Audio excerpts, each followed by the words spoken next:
رب اشرح لي صدري ويسر لي امری واحلل عقدۃ من لسانی یفقہوا قولی۔ سب سے پہلے ہم خواتین کے حقوق کی بات کریں گے اور مرد کے فرائض کی بات کریں گے۔ قرآن مجید میں اللہ تعالیٰ فرماتے ہیں وَعَاشِرُوهُنَّ بِالْمَعْرُوفِ، مردوں کو خطاب کر کے فرمایا کہ عورتوں کے ساتھ بھلے طریقے سے زندگی بسر کرو، معروف طریقے سے زندگی بسر کرو، عمدہ طریقے سے زندگی بسر کرو۔ حجۃ الوداع کے موقع پر نبی صلی اللہ علیہ وسلم نے خطبہ دیتے ہوئے فرمایا کہ یاد رکھو کہ تم پر تمہاری بیویوں کے کچھ حقوق ہیں اور تمہارے کچھ حقوق ان پر ہیں۔ وہ تمہارے پاس قیدیوں کی طرح، یعنی ایک عورت جب اپنے گھر بار کو، اپنے والدین کو، اپنے رشتہ داروں کو چھوڑ کر شادی کے بعد شوہر کے گھر میں آ جاتی ہے تو وہ ایک طرح سے شوہر پر ڈیپینڈنٹ ہوتی ہے اور شوہر کی ذمہ داری میں ہوتی ہے۔ تو شوہر کو یہ تعلیم دی گئی کہ وہ اس کے ساتھ احسان کا معاملہ کرے، اور اس میں سب سے پہلی ذمہ داری جو شوہر پر آتی ہے وہ یہ ہے کہ بیوی پر خرچ کرے، بیوی کے نان نفقے کا ذمہ دار ہو۔ اللہ تعالیٰ نے مرد کو قوام بنایا اور اس کی بنیادی وجہ بھی یہ بتائی کہ وہ بیوی پر خرچ کرتا ہے۔ قرآن پاک میں سورۃ النساء میں اللہ تعالیٰ فرماتے ہیں الرجال قوامون علی النساء بما فضل اللہ بہ بعضهم علی بعض وبما انفقوا من اموالهم فالصالحات قانتات حافظات للغیب بما حفظ اللہ، کہ مرد عورتوں پر قوام ہیں، یعنی ان کے ذمہ دار ہیں۔ کیوں؟ اس لیے کہ اللہ نے بعض کو بعض پر فضیلت دی، اور اس وجہ سے کہ وہ اپنے مالوں میں سے خرچ کرتے ہیں۔ تو شوہر پر جو پہلی ذمہ داری ہے وہ یہ کہ بیوی کی ضروریات کو پورا کرے اور خوش دلی کے ساتھ کرے۔ حدیث میں آتا ہے، معاویہ کہتے ہیں کہ میں نے عرض کیا یا رسول اللہ صلی اللہ علیہ وسلم، ہم پر اپنی بیوی کا کیا حق بنتا ہے؟ آپ نے فرمایا جب تم کھاؤ اسے کھلاؤ، جب تم پہنو یا کماؤ تو اسے بھی پہناؤ، یعنی کھانا پینا لباس اس کی ذمہ داری ہے۔ پھر اسی طرح عبداللہ بن عمرو رضی اللہ عنہ کہتے ہیں، اور یہ صحیح مسلم کی حدیث ہے، کہ رسول اللہ صلی اللہ علیہ وسلم نے فرمایا آدمی کو ہلاک کرنے کے لیے اتنا ہی گناہ کافی ہے کہ جس کا خرچ اس کے ذمہ ہے اسے خرچ نہ دے، یعنی اس کے بارے میں اس سے پوچھ بھی ہوگی مرد سے، اور یہ اس کے لیے نقصان دہ ہے اگر وہ اپنی اس ذمہ داری کو پورا نہیں کرتا۔ صحیح ترغیب و ترہیب کی ایک حدیث میں آتا ہے، معاذ رضی اللہ عنہ سے روایت ہے کہ رسول اللہ صلی اللہ علیہ وسلم نے مجھے وصیت کی، یعنی تاکید کی کہ اپنی استطاعت کے مطابق اپنے اہل و عیال پر خرچ کرو، یعنی جتنا تم کر سکتے ہو۔ ظاہر ہے جس کے پاس زیادہ ہوگا وہ زیادہ دے گا، جس کے پاس کم ہے وہ کم دے گا، لیکن بہرحال اسے یہ ذمہ داری پوری کرنی ہے۔ آپ صلی اللہ علیہ وسلم نے اس کے علاوہ جو شوہروں کو تاکید کی ہے وہ ہے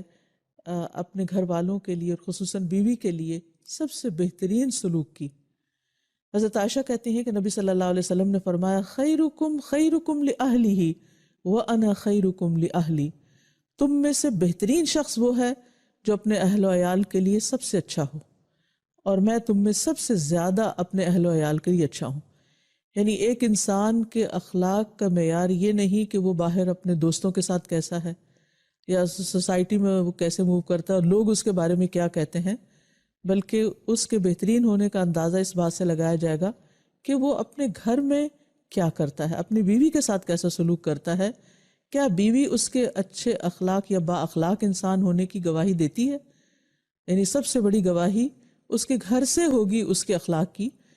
تو اس لیے انسان کو کوشش کرتے ہوئے اور پوری توجہ کے ساتھ اس معاملے کو لینا ہوگا، اور اس کے لیے ظاہر ہے کہ اچھے اخلاق کا مظاہرہ کرنے کے لیے صبر و تحمل بھی چاہیے، اور اپنے بعض جذبات کی قربانی بھی چاہیے، اور اپنی ذمہ داریاں ادا کرتے ہوئے جیسے شوہر کے اوپر بیوی کی تعلیم و تربیت اور اس کے دین کی ذمہ داری بھی ہے، تو بہت سی کوتاہیاں بھی دوسری طرف سے سامنے آ سکتی ہیں، لیکن ان تمام معاملات کو حسن سلوک کے ساتھ انجام دینے کی تعلیم دی گئی ہے۔ اور اس کے لیے نبی صلی اللہ علیہ وسلم نے فرمایا، اور صحیح مسلم ہی کی یہ روایت بھی ہے کہ کوئی مومن کسی مومن عورت سے بغض نہ رکھے، یعنی اپنی بیوی کے ساتھ بغض نہ رکھے، اس کے لیے دل میں کوئی گرجز نہ رکھے۔ اگر عورت کی ایک عادت اس کو ناپسند ہوگی تو کوئی دوسری عادت پسندیدہ بھی ہوگی، یعنی اس کی صرف نیگیٹو پہلوؤں پہ یا اس کی منفی عادات اور بری عادات پر ہی نظر نہ رکھے یا کمزوریوں پر ہی توجہ نہ رکھے، بلکہ یہ بھی دیکھے کہ وہ اس کے اندر اچھائیاں کیسی ہیں یا اس کے اندر خوبیاں کون سی ہیں۔ آپ صلی اللہ علیہ وسلم نے فرمایا، اور یہ سنن ترمذی کی روایت ہے، کہ ایمان کے لحاظ سے کامل مومن وہ ہیں جو اخلاق میں سب سے اچھے ہیں، اور تم میں سے سب سے بہتر وہ ہے جو اپنی بیویوں کے لیے بہتر ہو، یعنی اس کا اخلاق اس کے لیے زیادہ اچھا ہو۔ نبی صلی اللہ علیہ وسلم کے بارے میں آتا ہے کہ آپ صلی اللہ علیہ وسلم نے کسی خادم یا عورت کو کبھی بھی نہیں مارا۔ تو اس لیے مرد کے اوپر یہ ذمہ داری عائد ہوتی ہے کہ وہ تعلیم و تربیت میں یا کچھ چیزوں کی گھر میں اصلاح کرنے کے دوران صبر و تحمل سے کام لے، مار پٹائی سے نہیں، غصے سے نہیں۔ بیوی کے لیے وہ ایک ڈکٹیٹر کی طرح نہ ہو، بلکہ ایک ہمدرد اور مہربان ساتھی کی طرح ہو، جو کہ اس کے بہت سے کام کاج میں یا اس کی ذمہ داریوں میں اس کا مددگار بھی ہو۔ حضرت اسود سے روایت ہے کہ انہوں نے حضرت عائشہ رضی اللہ تعالیٰ عنہا سے پوچھا کہ نبی صلی اللہ علیہ وسلم گھر میں کیا کیا کرتے تھے؟ تو انہوں نے بتایا کہ وہ گھر کے کام کاج میں مدد کیا کرتے تھے، اپنا کپڑا خود سی لیتے تھے، اپنے ڈول کو سی لیتے تھے، کبھی جھاڑو بھی لگا دیتے تھے، یعنی کہ گھر کے کام میں بھی بیوی کی مدد کر دیا کرتے تھے۔ اس کا یہ مطلب نہیں کہ ازواج مطہرات کچھ کیا نہیں کرتی تھی، بلکہ آپس میں محبت اور ایک تعلق اور ایک کنسرن ظاہر کرنے کے لیے، ایک بانڈنگ ڈیولپ کرنے کے لیے جو ایک بہترین طریقہ ہو سکتا ہے وہ یہ کہ جب کوئی شخص اکیلا کسی کام میں لگا ہوا ہو تو دوسرا شخص اس کی مدد کرے، اور نبی صلی اللہ علیہ وسلم نے اس کی بہترین مثال قائم کی۔ نبی صلی اللہ علیہ وسلم نے فرمایا، ہر وہ بھلا کام جو تم اپنے گھر والوں کے ساتھ کرو وہ ان پر صدقہ ہے، یعنی بیوی کے کام کاج میں جو بھی مدد ہے وہ ایک طرح سے ثواب کا کام ہے۔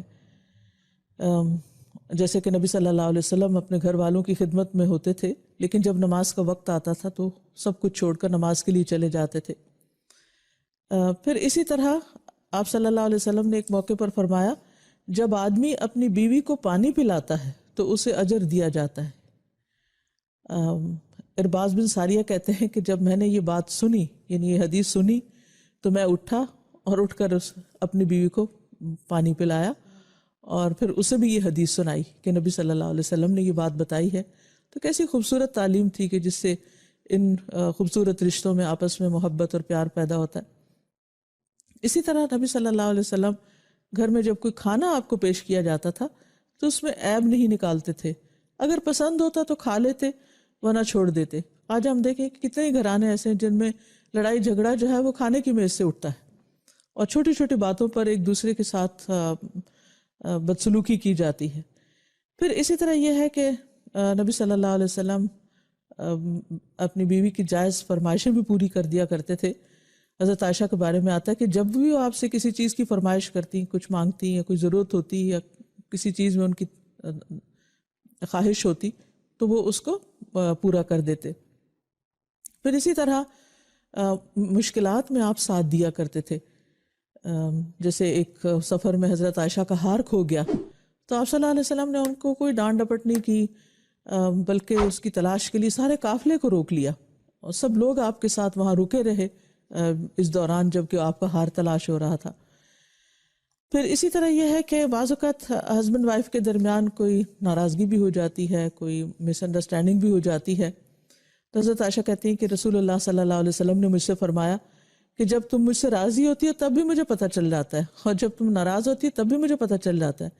تو وہ کہتی ہیں کہ آپ کو کیسے پتہ چلتا ہے؟ تو آپ نے فرمایا کہ جب تم مجھ سے راضی ہوتی ہو تو مجھ سے یوں بات کرتی ہو کہ محمد کے رب کی قسم، اور جب ناراض ہوتی ہو تو یوں کہتی ہو کہ ابراہیم کے رب کی قسم۔ تو کہتی ہیں کہ اللہ کے رسول، میں صرف آپ کا نام لینا چھوڑتی ہوں، یعنی میرے دل سے آپ کی محبت نہیں جاتی۔ تو اس سے اندازہ آپ کر سکتے ہیں کہ نبی صلی اللہ علیہ وسلم کا اپنے ازواج کے ساتھ کیسا تعلق تھا اور ان کی آپ کے ساتھ کیسی محبت تھی۔ پھر ایک چیز یہ بھی ہے کہ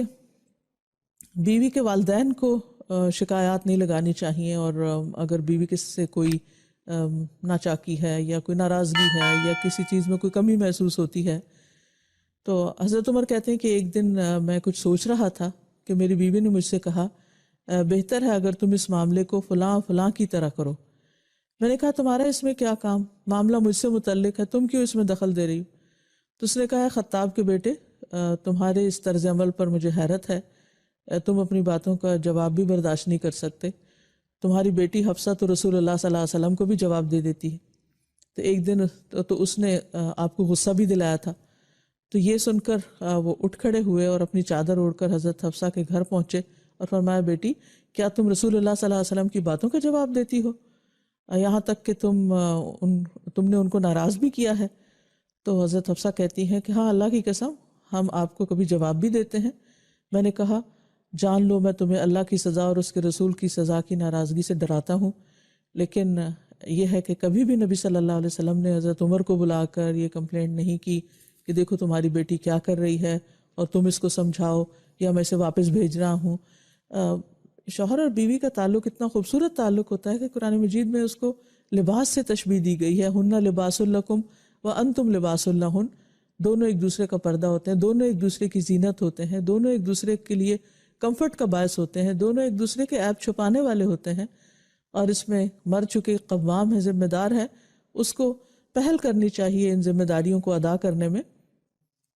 پھر اسی طرح یہ ہے کہ اچھے تعلقات کے لیے شوہر کے لیے یہ بھی لازم ہے کہ صرف بیوی نہیں بلکہ بیوی کی سہیلیوں اور رشتہ داروں کے ساتھ بھی حسن سلوک کرے۔ حضرت خدیجہ کی بہن حالہ جو ہیں وہ ایک دفعہ نبی صلی اللہ علیہ وسلم کی خدمت میں آنے کی اجازت مانگتی ہیں، تو آپ کو حضرت خدیجہ کا اجازت مانگنا یاد آ گیا، تو اس وجہ سے آپ بہت خوش ہوئے اور کہا یا اللہ یہ تو حالہ ہے۔ اور اس پر حضرت عائشہ کہتی ہیں کہ مجھے بہت رشک آیا کہ کس طرح نبی صلی اللہ علیہ وسلم اپنی بیوی کو یاد کرتی ہیں جو اتنا عرصہ پہلے انتقال بھی کر چکی ہیں۔ آپ صلی اللہ علیہ وسلم جب کوئی چیز کوئی بکری وغیرہ ذبح کرتے یا کوئی چیز تقسیم کرتے تو حضرت خدیجہ کی سہیلیوں کو بھی بھجواتے۔ تو اس سے یہ پتہ چلتا ہے کہ اگر شوہر ایک قوام ہونے کی حیثیت سے اپنی بیوی کی ذاتی ضروریات، اس کی مالی ضروریات، اس کی جذباتی ضروریات کا خیال رکھے، اس کے رشتہ داروں کی کیئر کرے، تو گھریلو زندگی جو ہے وہ خوشگوار ہو سکتی ہے۔